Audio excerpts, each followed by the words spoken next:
जय माता की दोस्तों, आपका एस्ट्रो रिया पंडित चैनल पर हार्दिक स्वागत है। आज हम बात करेंगे कुंडली के बारे में। फिर से कुंडली, वही चर्चा, वही विषय, चैप्टर नंबर 3। तो दोस्तों, आपको जैसा कि पता ही है कि हमने आपको बताया था कि आपको कुंडली के बारे में, न्यूमरोलॉजी के बारे में और हस्तरेखा यानी कि पामिस्ट्री के बारे में सब कुछ थॉरली कराया जाएगा, बहुत ही अच्छे से करवाया जाएगा। तो अगर आप इस चैनल पे नए हैं तो इस चैनल को सब्सक्राइब कीजिए और लाइक बटन पे क्लिक कीजिए। देखिए दोस्तों, हमारा मकसद सिर्फ आपको कुंडली समझाना है और अगर आप इस चैनल के माध्यम से ये सब सीख पाते हैं तो हमें बहुत ही खुशी होगी। सबसे पहले तो दोस्तों आपको ये बता दिया जाए कि कुंडली के जो विषय हैं ये आपको दिखाई दे रहे होंगे कि कुंडली, ग्रह विचार, दोष और महादोष, नमांश कुंडली, महादशा, इन सब के बारे में हम आज चर्चा नहीं कर रहे हैं। मतलब आपको आज ये बता रहे हैं कि ये हम विषय पढ़ेंगे। मतलब इन विषयों के बारे में हम कुंडली के बीच में सब कुछ जानेंगे। तो आगे बढ़ लेते हैं दोस्तों। आगे हम आपको ये भी बता दें कि न्यूमरोलॉजी और पामिस्ट्री भी आपको समझाई जाएगी, वो भी धीरे धीरे हम आगे आपको समझाते रहेंगे। सबसे पहले हम बात कर लेते हैं कि कुंडली में ये जो डिग्री है या उसका प्रभाव कह लीजिए, ये कितना होता है।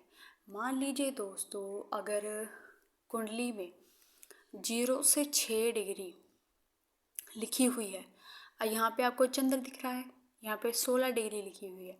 16 डिग्री मतलब 12 और 18 के बीच, तो यानी कि युवावस्था है। यानी कि इस ग्रह यानी कि चंद्रमा, जो चंद्र ग्रह है उसका प्रभाव जो इस व्यक्ति पर रहेगा वो 100% रहेगा, क्योंकि वो युवावस्था में है। आगे बात कर लेते हैं दोस्तों, जैसे कि मान लीजिए अब आपको मानने की क्या जरूरत है, आपको कुंडली में ही जैसे कि पता लग रहा है कि अब यहाँ पे मंगल ग्रह है, आपको दिख रहा होगा, छोटा छोटा लिखा है, ये मंगल ग्रह है। तो यहाँ पे 8 डिग्री लिखा है। 8 डिग्री आपको पता ही है कि इस किशोर अवस्था में आ रहा है, यानी कि 6 से 12 डिग्री, यानी कि जो प्रभाव है वो 50% रहेगा। यानी कि इस ग्रह का प्रभाव इस व्यक्ति पर, इस घर के भाव पर 50% इसका प्रभाव रहेगा। किसका? मंगल ग्रह का इस व्यक्ति की कुंडली पर। जो ये इसका कौन सा ग्रह है आपको पता ही होगा कि ये जो ग्रह है ये माफ़ करना दोस्तों, ये जो कुंडली का घर है वो 6ठा घर है। तो यहाँ पे 7वीं राशि बैठी है। तो 7वीं राशि बैठी है, हमने राशि को नहीं देखना है दोस्तों, हमने सिर्फ ये देखना है कि इस घर में जो ग्रह बैठा है उस ग्रह का जो फल है उसको मंगल ग्रह का जो फल है इस घर के प्रभाव में 6ठे घर में, यानी कि रोग रिपूर्ण मंगल का प्रभाव जो रहेगा इस ग्रह के ऊपर वो 50% रहेगा। इसी प्रकार से आगे बात कर लेते हैं, जैसे कि अब आपको दिख रहा होगा कि यहाँ पे राहु बैठा है। तो राहु 26 डिग्री पर है, 26 डिग्री पर है, तो इसका मृत अवस्था है। मृत अवस्था है तो यानी कि इसका जो प्रभाव है वो 24 से 30 डिग्री, तो यानी कि इसका जो प्रभाव रहेगा वो 25% रहेगा। देखो दोस्तों, ये जो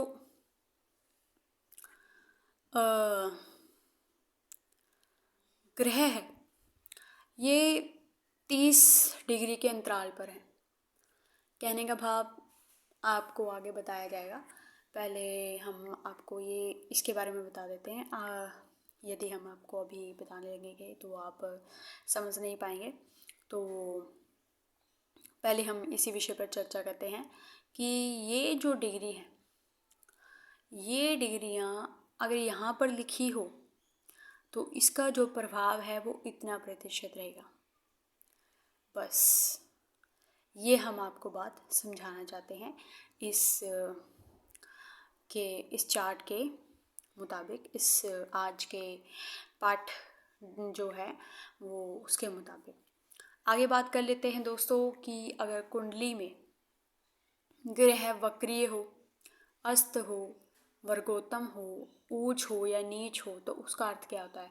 कभी हमने देखा होगा जब हम डिजिटल तरीके से किसी भी मतलब हम जो अपनी कुंडली डाउनलोड करते हैं या किसी भी एस्ट्रो सेज हो गया या कुंडली हो गई या फिर कोई भी मतलब ऐसा जो एक ऐप है, प्ले स्टोर पर बहुत सारे ऐप हैं, उससे हम अगर अपनी कुंडली डाउनलोड करते हैं या गूगल से कोई भी कुंडली हम डाउनलोड करते हैं तो हमें यहाँ जो कुंडली होती है उसके नीचे वर्गोत्तम, अस्त, ऊंच नीच, वक्री ये सब लिखा होता है। तो हमें इसके बारे में जानकारी नहीं होती है। तो जानकारी ना होने की वजह से हम उस कुंडली को समझ नहीं पाते हैं। तो कुंडली को सही से समझने के लिए हमें वक्री, ऊंच नीच, अस्त इन सब का पता होना चाहिए। तो बात कर लेते हैं वक्री। वक्री ग्रह का जो प्रभाव है इसमें वक्री नाम से ही पता लग रहा है और इसका जो प्रभाव है वो रला मिला रहेगा। मतलब उस ग्रह का जो प्रभाव है वो एक तरीके से कह लीजिए ठीक ठाक सा रहेगा। आगे बात कर लेते हैं अस्त। तो इसका नाम से ही पता लग रहा है अस्त मतलब कि इसका जो प्रभाव है वो ना के बराबर रहेगा। और आगे बात कर लेते हैं वर्गोत्तम। वर्गोत्तम आपको नाम से ही पता लग रहा है कि जो ग्रह है, मान लीजिए अब गुरु ग्रह जो है अपने 10वें घर में है, इस कुंडली के 10वें घर में है और ये वर्गोत्तम है, 11वीं राशि के साथ बैठा है, लेकिन ये 10वें घर में है और वर्गोत्तम यहाँ पे बना हुआ है, एक वर्ग बना हुआ है। यहाँ पे देखो वक्री का निशान यहाँ पे ऐसे है, अस्त का यहाँ पर, वर्गोत्तम का ऐसा रहेगा, उच्च का ऐसा रहेगा, नीच का ऐसा रहेगा। ये निशान, इस निशान से हमें पता लग जाएगा कि ये जो गुरु ग्रह है ये वर्गोत्तम है।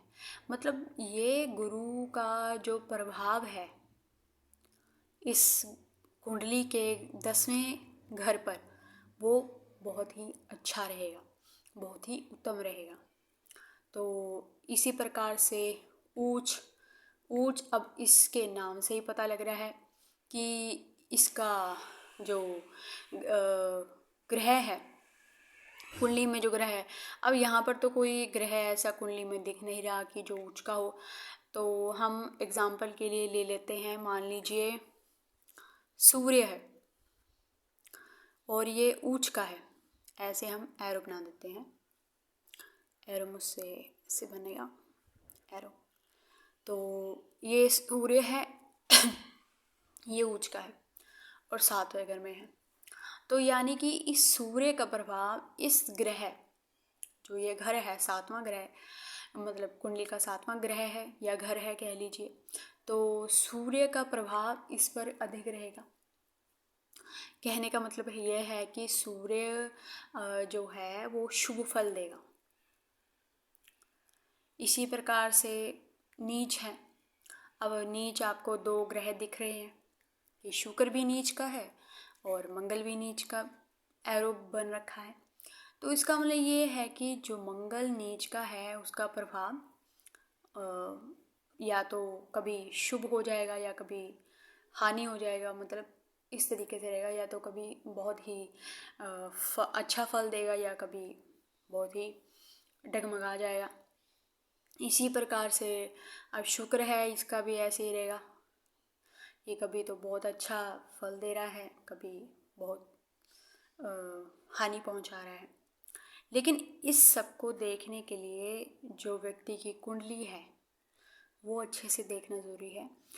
ये मेरा मकसद सिर्फ आपको इन डिग्री के बारे में समझाना और वक्री, ऊंच नीच और वर्गोत्तम के बारे में समझाना था।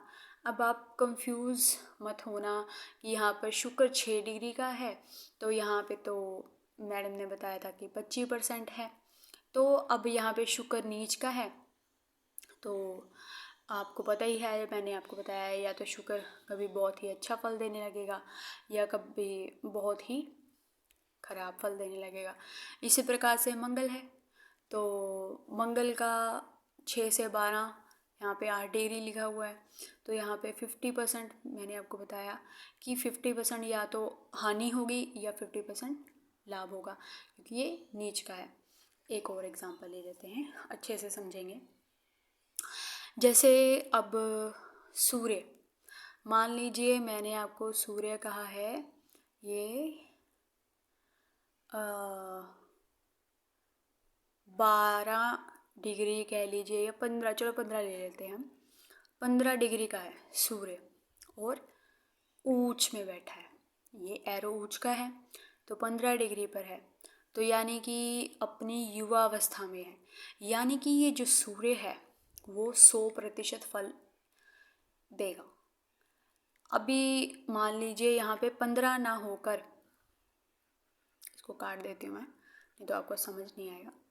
सूर्य यहाँ पर 15 ना होकर 8 डिग्री का है या 7 डिग्री का है, या जितना भी आप मतलब अंदाज़ा लगा सके, मतलब आपको समझाने के लिए ये मैं लिख रही हूँ।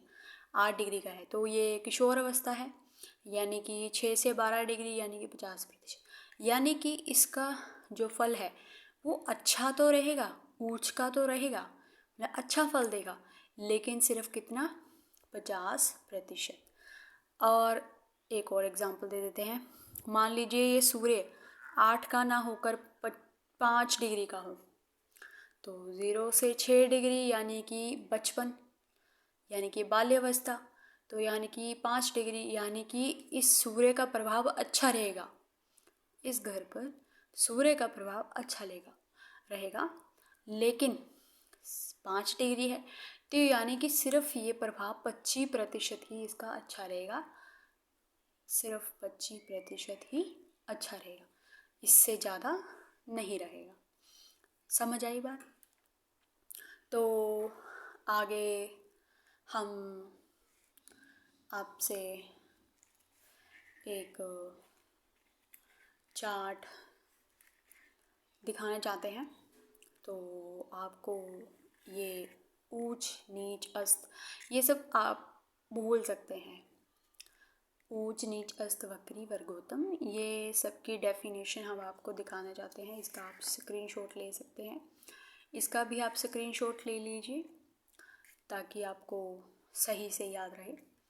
और आगे हम आपको एक और चीज़ दिखाते हैं, जो इनकी डेफिनेशन है, यानी कि इनकी परिभाषा है, वो हम आपको दिखाना चाहते हैं। आप उनका भी स्क्रीनशॉट ले लीजिए ताकि वो आपको सही से याद रह सके। उम्मीद है आपने स्क्रीनशॉट ले लिया होगा। तो आज के लिए बस इतना ही, और उम्मीद है आपको जो ये